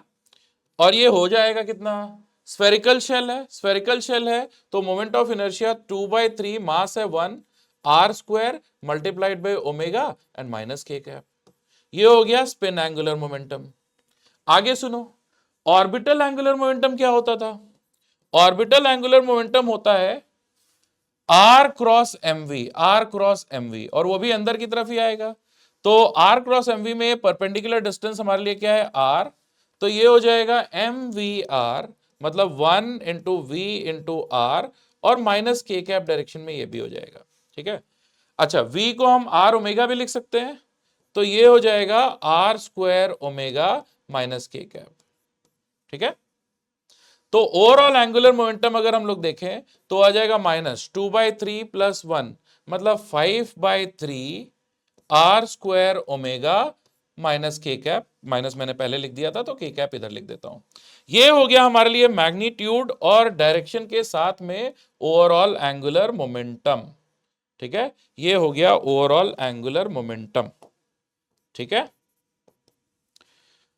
ऑल राइट, तो अगर मैग्नीट्यूड से हम मैच करेंगे तो हमको a की वैल्यू कितनी मिल जाएगी, a इज इक्वल टू यहां से मिल जाएगा 5, तो करेक्ट आंसर हो गया इसका ऑप्शन सी। क्वेश्चन नंबर 18 देखते हैं। क्वेश्चन नंबर 18 काफी इंटरेस्टिंग क्वेश्चन, लिखा हुआ है flat surface of a thin uniform disc A of radius r is glued to a horizontal table. Another thin uniform disk B of mass m with the same radius r rolls without slipping on the circumference of A as shown in the figure. A flat surface of B also lies on the plane of the table. ठीक है. Center of mass of B has fixed angular speed omega about the vertical axis passing through the center of A. ठीक है.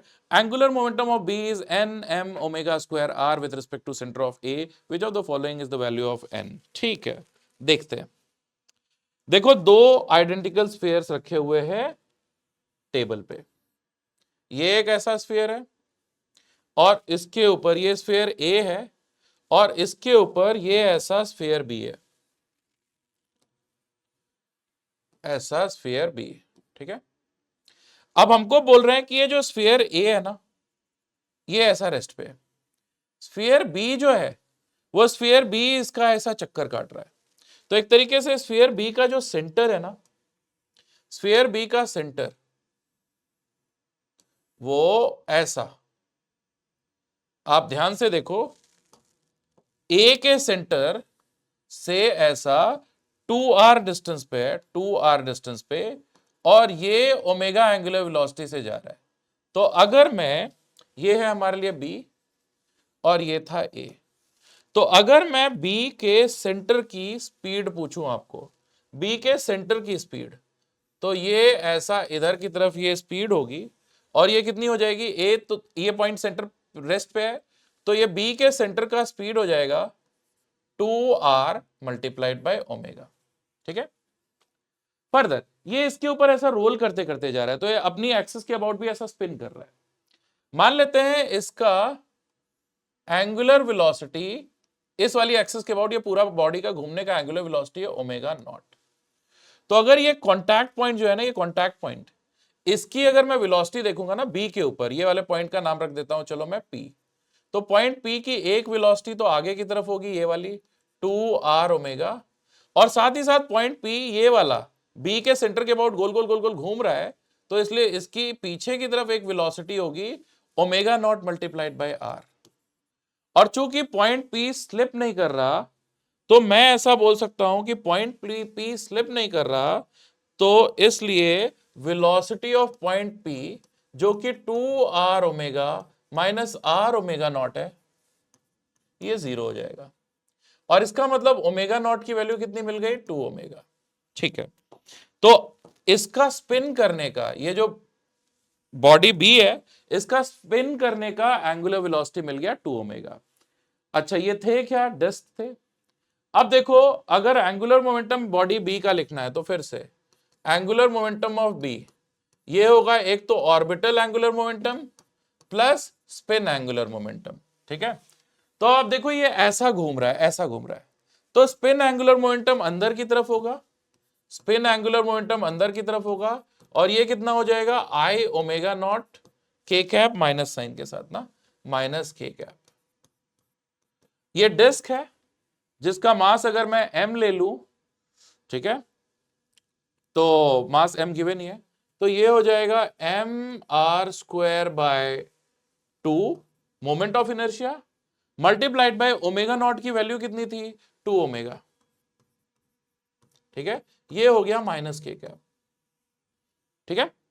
ये हो गया minus के cap.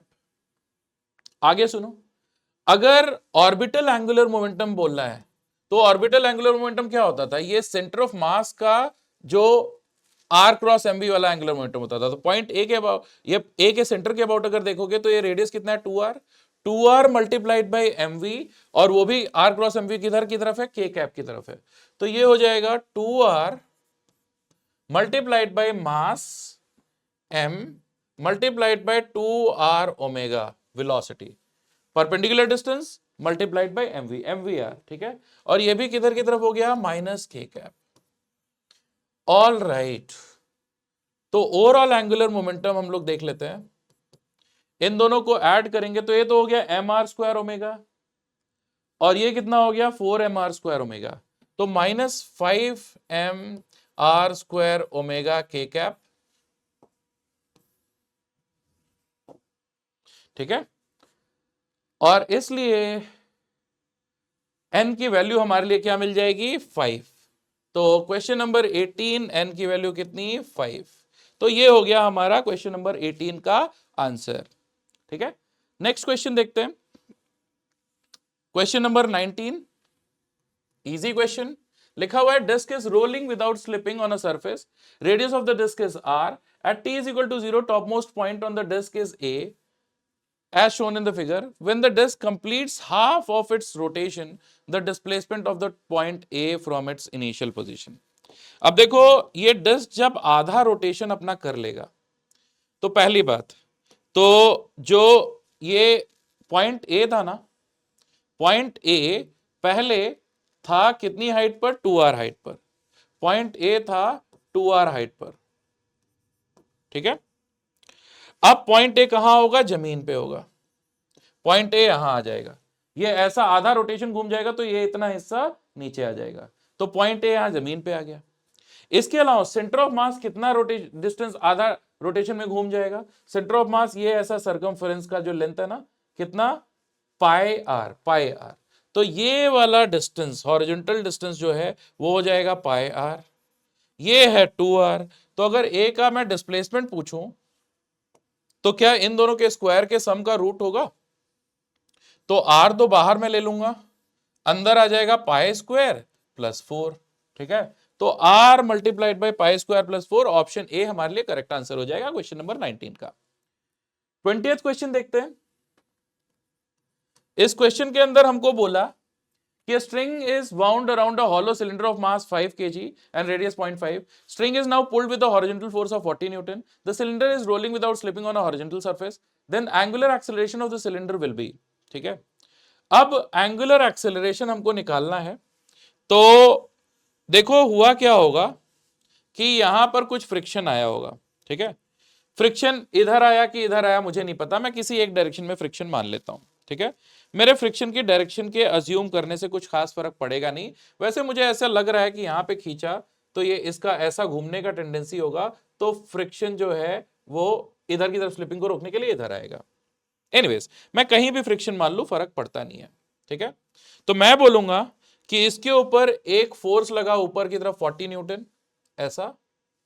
ये force की वैल्यू चलो मैं अभी के लिए F बोल देता हूं, और एक फ्रिक्शन डेवलप हुआ। ठीक है, वो फ्रिक्शन डेवलप हुआ कैसा, ऐसा मैं मान लेता हूं, चलो इधर की तरफ। ठीक, तो पहली बात तो इसके सेंटर ऑफ मास का कुछ एक्सेलरेशन आया होगा, और साथ ही साथ इसका कुछ एंगुलर एक्सेलरेशन रहा होगा। तो मैं तीन बातें बोल पाऊंगा। पहला, नेट फोर्स, नेट फोर्स देखो हॉरिजॉन्टल डायरेक्शन में F माइनस स्मॉल f, वो हो जाएगा इसका मास टाइम्स एक्सेलरेशन। दूसरी बात, नेट टॉर्क, सेंटर के अबाउट नेट टॉर्क देखो, सेंटर के अबाउट नेट टॉर्क कितना होगा, F मल्टीप्लाइड बाय R और capital F multiplied by R, दोनों को ऐड कर देंगे, F plus small f multiplied by R is equal to moment of inertia multiplied by angular acceleration. ये दूसरी बात बोल पाऊंगा। और तीसरी चीज मैं बोल पाऊंगा कि प्योर रोलिंग है तो सेंटर ऑफ मास का एक्सेलरेशन R टाइम्स अल्फा होगा। अब हमको निकालना क्या है, एंगुलर एक्सेलरेशन निकालना है।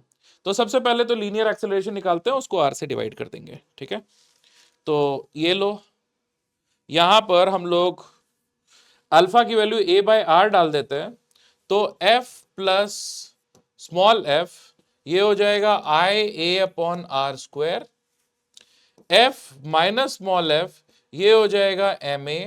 ठीक है, तो दोनों को ऐड करेंगे तो 2F ये हो जाएगा M plus I upon R square multiplied by A, और A की वैल्यू मिल जाएगी हमको 2F upon M plus I upon R square.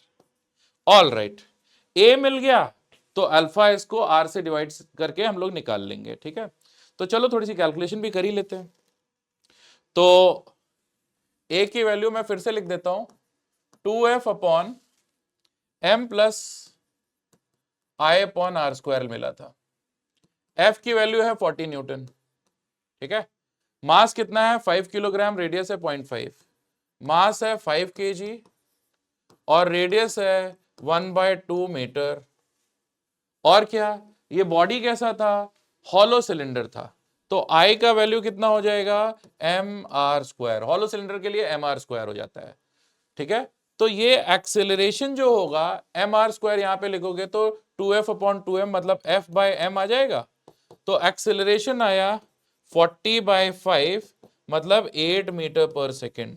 ये तो आया एक्सेलरेशन। और एंगुलर एक्सेलरेशन a/r अल्फा, ये a/r आएगा मतलब 8/1/2 मतलब 16 रेडियन पर सेकेंड। 16 रेडियन पर सेकेंड। ठीक है, तो करेक्ट आंसर हो जाएगा इसका option B. All right, next question देखते हैं। क्वेश्चन नंबर 21, इसमें लिखा हुआ है homogeneous solid cylindrical roller of radius r मास m is pulled on a cricket pitch by a horizontal force assuming rolling without slipping angular acceleration of the cylinder is। अब देखो इस क्वेश्चन के अंदर ये जो फोर्स लग रहा है, मैं फिर से बता दे रहा हूं, ये जेईई मेन में क्वेश्चन आया, लेकिन इसमें मुझे ये क्लियर हो नहीं रहा ज्यादा कि मतलब कि वो फोर्स किधर की तरफ लगा रहे हैं। तो मैं जो कन्वेंशनल रोलर होता है उसी को मैं अज्यूम करके चलता हूं कि ये देखो ऐसा अगर सिलेंडर है तो इसके सेंटर से पास करने वाला लाइन पर यहीं पर ऐसा फोर्स लग रहा था, ये ऐसा ही फोर्स लगा है, ये मैं अज्यूम कर ले रहा हूं। ठीक है, नॉर्मल रियल लाइफ में जो हमको रोलर्स दिखाई देते हैं ऐसे ही होते हैं। अच्छा, जब ये आगे जा रहा होगा तो इसके ऊपर एक कोई फ्रिक्शन भी लग रहा होगा, फ्रिक्शन ये मैंने पीछे की तरफ मान लिया। अब फिर से वही कहानी, सेंटर ऑफ मास का कुछ एक्सेलरेशन रहा होगा ए, कुछ एंगुलर एक्सेलरेशन रहा होगा अल्फा। प्योर रोलिंग के लिए मैं पहली बात बोलूंगा A is equal to R alpha होगा, B is equal to R omega को डिफरेंशिएट करके। Net force F minus small F, ये हो जाएगा मास टाइम्स एक्सेलरेशन, और नेट टॉर्क सेंटर के about small F multiplied by R, ये हो जाएगा moment of inertia multiplied by angular acceleration. बस इन तीनों को हमको सॉल्व कर लेना है। ठीक है, तो इन तीनों को सॉल्व करने के लिए हम लोग क्या करेंगे, पहले तीसरी इक्वेशन देखते हैं, वहां से फ्रिक्शन की वैल्यू मिल जाएगी। देखो ये सॉलिड सिलेंडर है तो मोमेंट ऑफ इनर्शिया कितना, एम आर स्क्वायर। ठीक है, इसको आर से डिवाइड कर देते हैं, सॉलिड सिलेंडर तो M R square by 2, right, इसको आर से डिवाइड करते हैं। और एंगुलर एक्सेलरेशन, तो ये मेरे ख्याल से आर अल्फा मतलब कि ये एम ए बाय 2 मिल जाएगा फ्रिक्शन। अगर फ्रिक्शन की वैल्यू एम ए बाय 2 मिली तो F minus M A by 2 ये हो जाएगा एम ए के इक्वल, तो ए की वैल्यू मिल जाएगी कितनी, 2f बाय 3m। अगर a की वैल्यू 2f बाय 3m मिली तो अल्फा जो कि a बाय r होता है वो हो जाएगा 2f बाय 3mr। तो करेक्ट आंसर हमारा इस क्वेश्चन का ऑप्शन डी हो जाएगा। क्वेश्चन नंबर 21 के लिए option D is the correct answer. Alright, question number 22 देखते हैं। क्वेश्चन नंबर 22 में लिखा हुआ है angular speed of wheel is increase from 900 RPM to 2460 RPM, 900 RPM to 2460 RPM in 26 second. ठीक है, 26 सेकंड में आपने क्या किया कि आरपीएम, आरपीएम क्या होता है, रेवोल्यूशन पर मिनट, रेवोल्यूशन पर मिनट। ठीक है, तो आपने क्या किया कि शुरू में इनिशियल एंगुलर वेलोसिटी अगर आप देखो तो थी 900 आरपीएम। 900 आरपीएम का मतलब होता है 900 इंटू 2 पाई बाय 60 रेडियन पर सेकेंड, है ना। और ये कितना हो जाएगा, देखो एक जीरो जाएगा और क्या, तो ये हो जाएगा मेरे ख्याल से 30, तो ये 30 पाई हो जाएगा, 30 पाई रेडियन पर सेकेंड। ये इनिशियल एंगुलर वेलोसिटी हमको गिवन थी। फाइनल एंगुलर वेलोसिटी अगर हम लोग देखें तो ये होगा 2460 इंटू 2 पाई बाय 60 रेडियन पर सेकेंड। ये कैलकुलेट करेंगे तो कितना आएगा, ये हो जाएगा 30, एक जीरो चला जाएगा, 82 पाई रेडियन पर सेकेंड। ऑल राइट, हमको बोला number of revolution by the truck engine during this time, मतलब 26 सेकेंड्स में। एक्सेलरेशन कांस्टेंट है, तो चलो एंगुलर एक्सेलरेशन निकालते हैं।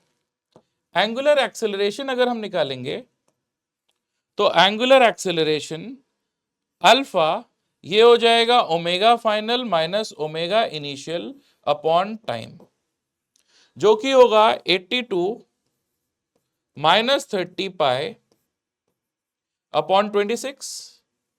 ये हो गया मेरे ख्याल से 52 अपॉन 26 कितना होता है, 2, तो 2 पाई रेडियन पर सेकेंड स्क्वायर। ये हो गया एंगुलर एक्सेलरेशन। अब हमको अगर किसी ने एंगुलर डिस्प्लेसमेंट पूछा तो मैं बोलूंगा ओमेगा फाइनल का स्क्वायर माइनस ओमेगा इनिशियल का स्क्वायर अपॉन 2 टाइम्स अल्फा कर देना। ठीक है, तो ये आ जाएगा ओमेगा फाइनल का स्क्वायर 82 पाई का स्क्वायर माइनस 30 पाई का स्क्वायर डिवाइडेड बाय 2 इंटू 2 पाई, ये हो जाएगा थीटा। इसको आप थोड़ी आसानी से सॉल्व कर सकते हो। कैसे सॉल्व करोगे? 82 पाई प्लस 30 पाई कर लेना और फिर इधर 82 पाई माइनस 30 पाई कर देना।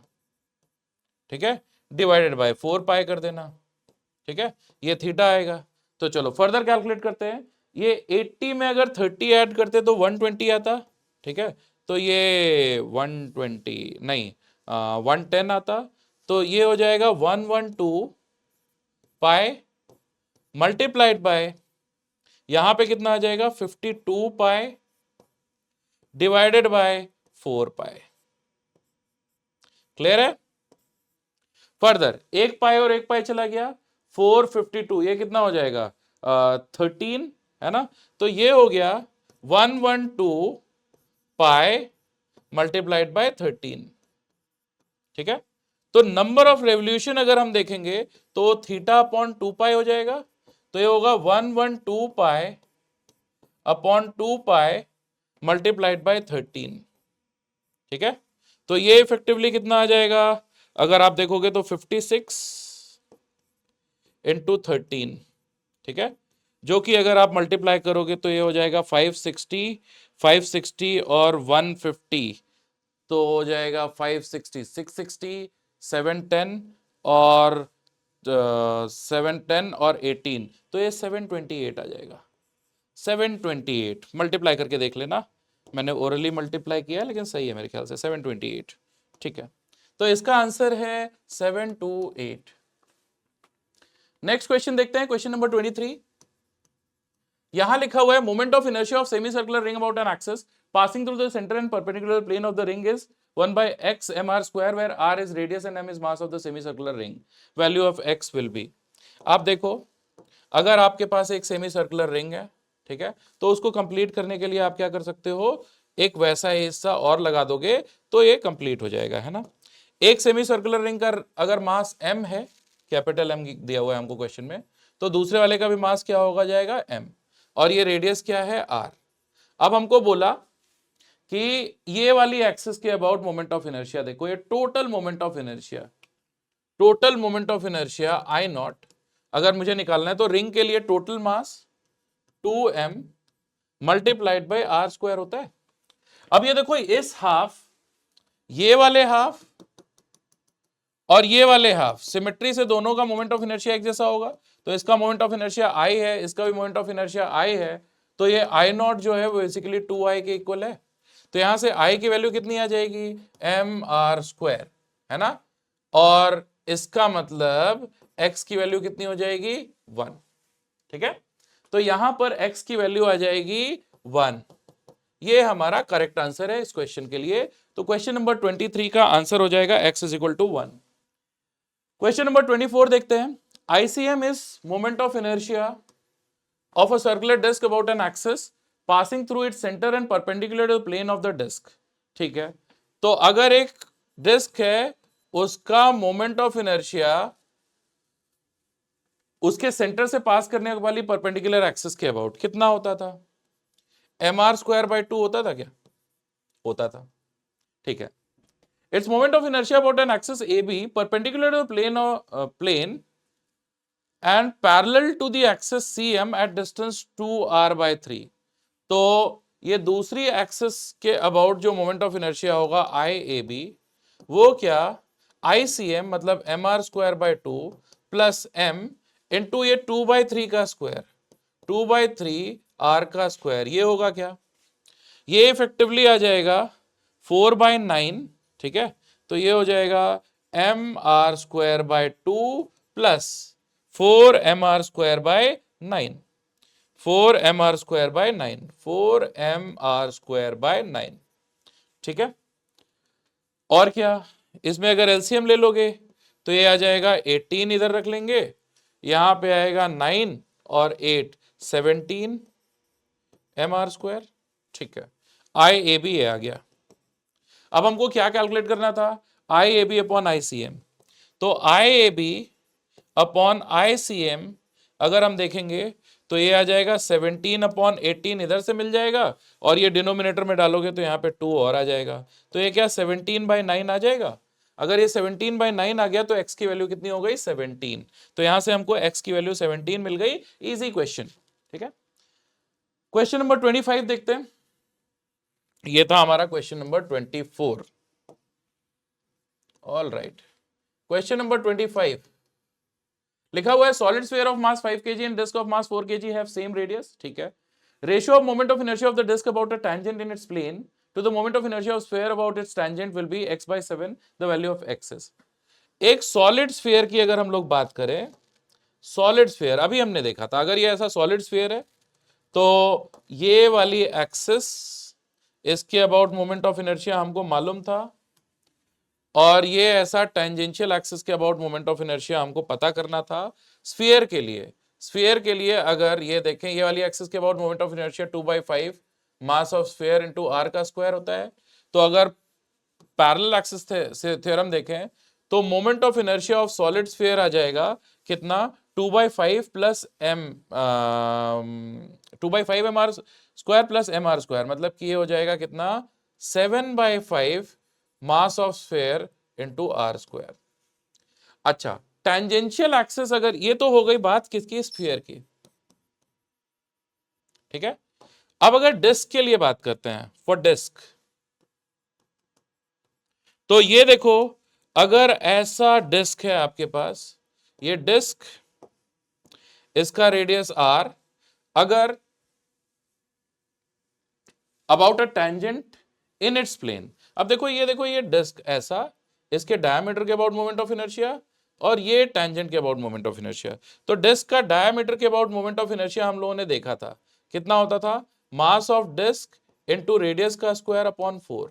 ठीक है, तो ये वाला डिस्क का मोमेंट ऑफ इनर्शिया ID, ये हो जाएगा mdr² प्लस mdr²/4, जो कि इफेक्टिवली कितना हो जाएगा 5/4 mdr²। ठीक है, 5/4 mdr², राइट। फर्दर अब हमको क्या बोला, हमको बोला गया कि हमको ratio of moment of inertia of disc, ये वाला, ठीक है, मतलब ID अपॉन IS कैलकुलेट करना है। तो ये हो जाएगा 5/4 मास ऑफ डिस्क, रेडियस दोनों का सेम है। अच्छा, यहां पर यह आ जाएगा 7/5 multiplied by mass of sphere into r²। ठीक है, तो यहां से x/7, एक मिनट, यहां पे हम लोगों से कुछ गड़बड़ हो रही है। ठीक है, कुछ गड़बड़ हो रही है, एक मिनट। ये 2/5 mr² था, if a solid sphere of mass 5 kg। हाँ ठीक तो है, सब कुछ सही है। ठीक है, तो अब यहां से ये वैल्यू आ जाएगी कितनी 25। ठीक है, नीचे आएगा 4 × 7, ऊपर डिस्क का मास कितना था 4, स्फीयर का मास कितना था 5। ठीक है, तो क्या ये 5/7 आ गया, तो x की वैल्यू क्या आ गई 5। ठीक है, x की वैल्यू क्या आ गई 5, तो ये हमारा करेक्ट आंसर हो गया 5। ठीक है, क्वेश्चन नंबर 26 देखते हैं। क्वेश्चन नंबर 26 में लिखा हुआ है moment of inertia of a uniform thin rod about a perpendicular axis passing through one and is I1। The same rod is bent into a ring of its and its moment of inertia about a diameter is I2 if I1 upon I2 is equal to pi x²/3। ठीक है, तो x की value बताओ। देखो आपके पास ऐसा पहले एक रॉड था, इसको आपने मोड़ करके एक बना दिया रिंग।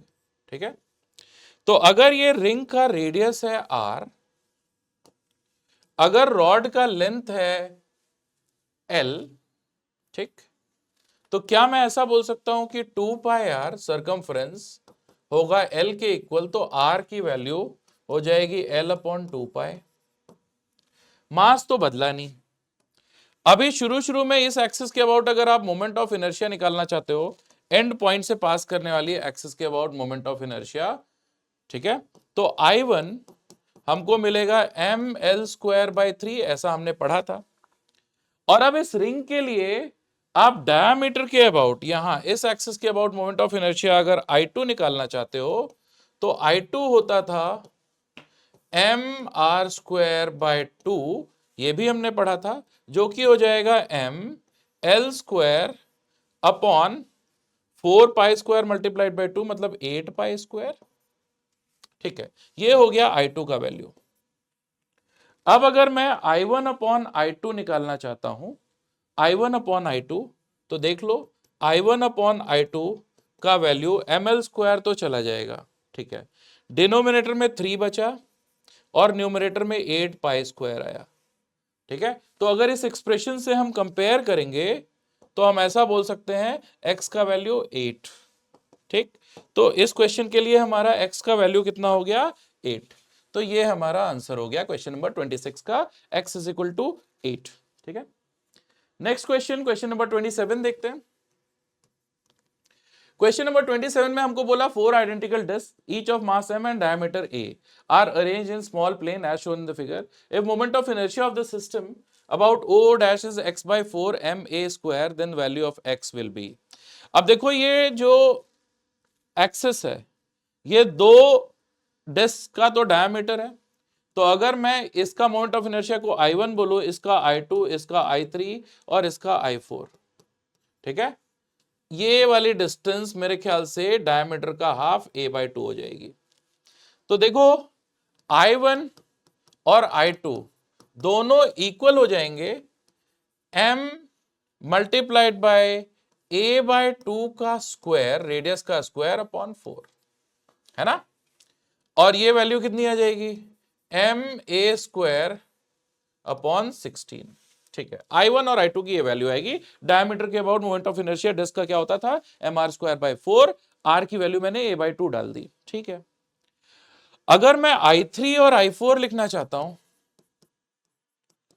तो वो पैरेलल एक्सिस थ्योरम से डायमीटर के अबाउट जो मोमेंट ऑफ इनर्शिया मिलेगा, मतलब ये वाला ma²/16, इसी में m मल्टीप्लाइड बाय a/2 का स्क्वायर ऐड कर दोगे, पैरेलल एक्सिस थ्योरम, तो ये हो जाएगा मेरे ख्याल से ma²/4 होगा। एलसीएम लोगे तो यहां पे 4, मतलब 5ma²/16, ये भी ठीक है। तो अगर ओवरऑल मोमेंट ऑफ इनर्शिया हम निकालना चाहते हैं तो वो हो जाएगा I1 plus I2 plus I3 plus I4, जो कि हो जाएगा 2ma²/16, इसका डबल, प्लस 2 × 5ma²/16, इसका डबल, ठीक है। ये इफेक्टिवली कितना हो जाएगा, 12ma²/16, है ना, 2 और यहां से 10, या फिर 3/4ma², 3/4ma², ये हो गया मोमेंट ऑफ इनर्शिया, ठीक है। तो यहां से x की वैल्यू कितनी मिल जाएगी, x = मिल जाएगा 3, ठीक। तो हमारा x का वैल्यू कितना हो गया, 3। तो क्वेश्चन नंबर 27 का आंसर हो गया x का वैल्यू 3। नेक्स्ट क्वेश्चन देखते हैं, क्वेश्चन नंबर 28। क्वेश्चन नंबर 28 के अंदर लिखा हुआ है, consider a badminton racket with length scales as shown in figure. If mass of the linear and circular portion of the badminton racket are same, m, and mass of the threads are negligible, the moment of inertia of the racket about an axis perpendicular to the handle and in the plane of the ring at r/2 distance from the end A of the handle will be dash mr², dash की value बतानी है, ठीक है। तो करना क्या था इसमें कि देखो एक ऐसा रैकेट था जिसका ये हैंडल वाला पोर्शन था, और उसके साथ में ये ऐसा सर्कुलर सेक्शन था जिसमें जो मेश था, जो रिंग स्ट्रिंग थे ना, उसके मास को तो हमको नेग्लिजिबल लेना था, ठीक है। अब अगर ये वाला लेंथ ओवरऑल था 6r और ये इसका रेडियस भी था r, और ये रिंग का मास m और ये रॉड का भी मास m, तो हमको इसके प्लेन में, रिंग के प्लेन में, यहां ये एक एक्सिस थी, ये एक्सिस, ठीक है, ये एक्सिस जो कि एक एंड से r/2 डिस्टेंस पे थी, इसके अबाउट मोमेंट ऑफ इनर्शिया निकालना था। तो सबसे पहले तो देखते हैं कि रॉड के मिड पॉइंट से ये वाला एक्सिस का डिस्टेंस कितना होगा।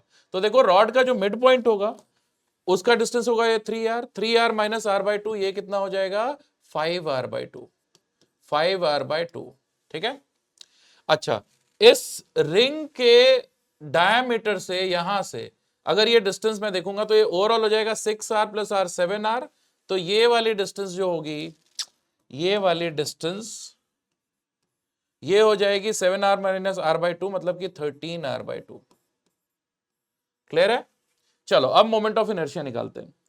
तो मोमेंट ऑफ इनर्शिया जो होगा वो सबसे पहले ये स्ट्रेट सेक्शन के लिए m मल्टीप्लाइड बाय इसका लेंथ 6r, तो 6r का square upon 12 plus parallel axis theorem से m मल्टीप्लाइड बाय 5r/2 का स्क्वायर। ऑल राइट, ये तो सही है।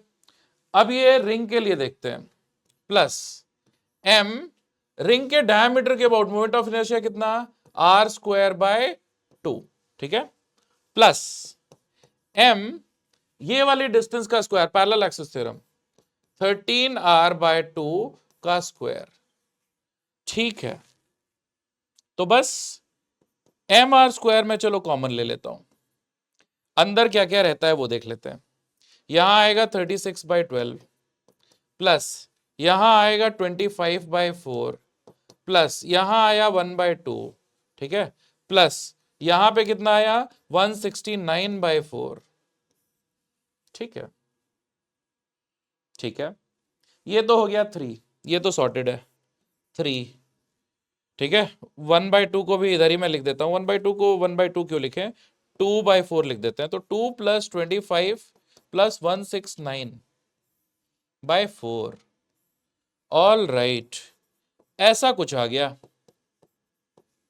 इसको देखो कितना है, 169 में 27 ऐड कर देंगे, 169 में 27 ऐड कर देंगे तो 170, 196 आएगा। ये कितना आ जाएगा 169 एंड 25, वेट 25/4, हाँ ठीक है, ठीक है, तो ठीक है, यहां तक सही है। हाँ, तो ये हो गया हमारा, चलो इसको यहां कर लेते हैं, ये हो गया हमारा I is equal to mr², 3 plus 27 इसमें ऐड कर देंगे तो 31 ऐड करते तो ये हो जाता, ठीक है, तो ये 196 आ गया ना, 196/4, 196/4 आया 49, 49 और प्लस 3 कितना आ गया 52, तो 52 mr² आ गया ये I का वैल्यू, ठीक है।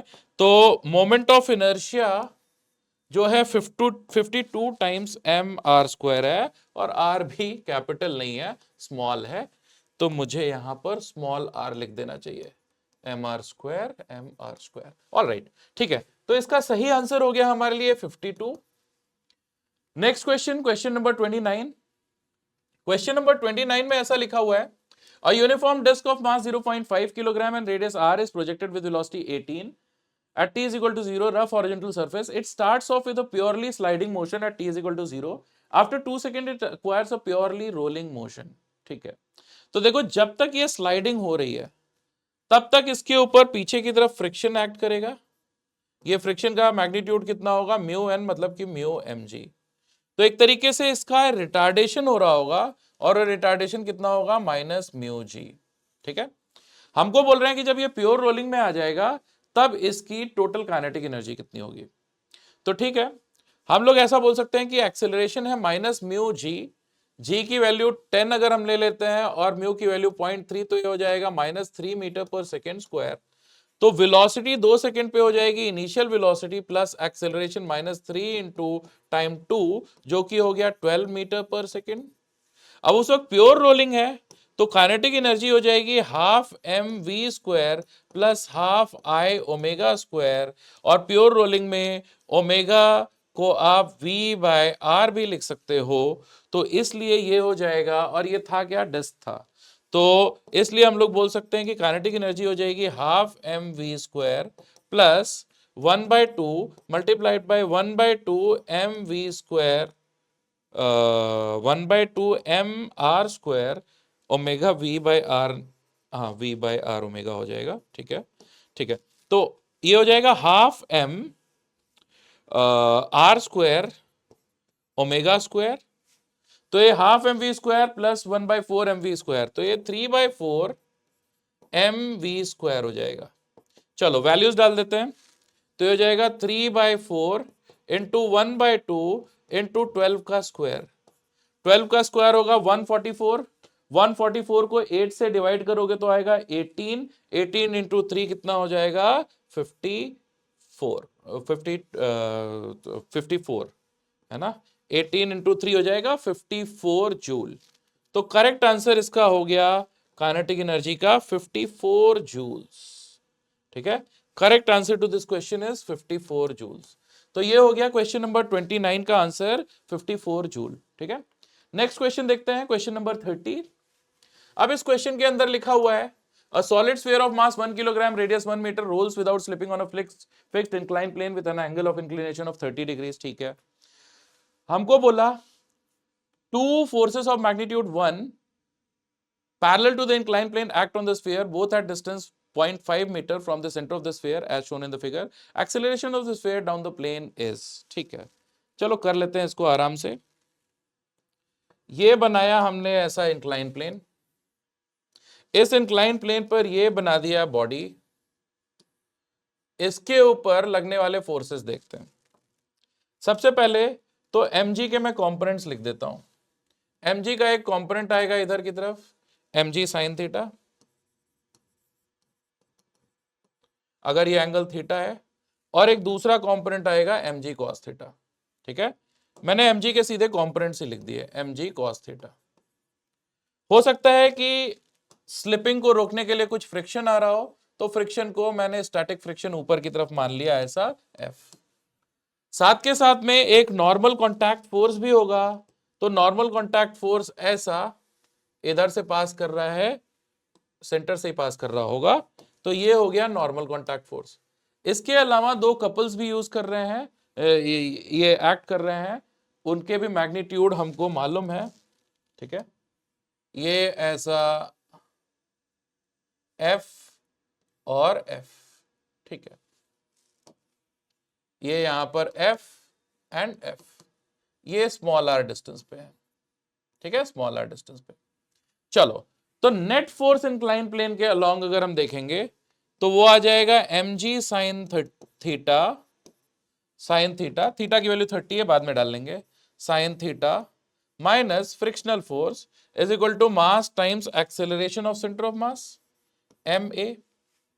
दूसरी बात, सेंटर के अबाउट अगर हम नेट टॉर्क देखें तो आप देखो फ्रिक्शन का टॉर्क ऐसा, ये एंगुलर एक्सेलरेशन का सेंस अगर इस तरीके से ले लें, सेंस ऑफ रोटेशन है, एंगुलर एक्सेलरेशन की डायरेक्शन नहीं है, एंगुलर एक्सेलरेशन की डायरेक्शन किधर होगी, अंदर की तरफ। ये सेंस अगर हम लोग देखें तो friction multiplied by capital R, ये इधर की तरफ ऐसे इसको एंगुलर एक्सेलरेशन का सेंस इधर प्रोवाइड करने की कोशिश करेगा, माइनस इन दोनों का टॉर्क इसको फ्रिक्शन के टॉर्क को अपोज कर रहा होगा, तो 2F multiplied by small r, ये हो जाएगा moment of inertia multiplied by angular acceleration.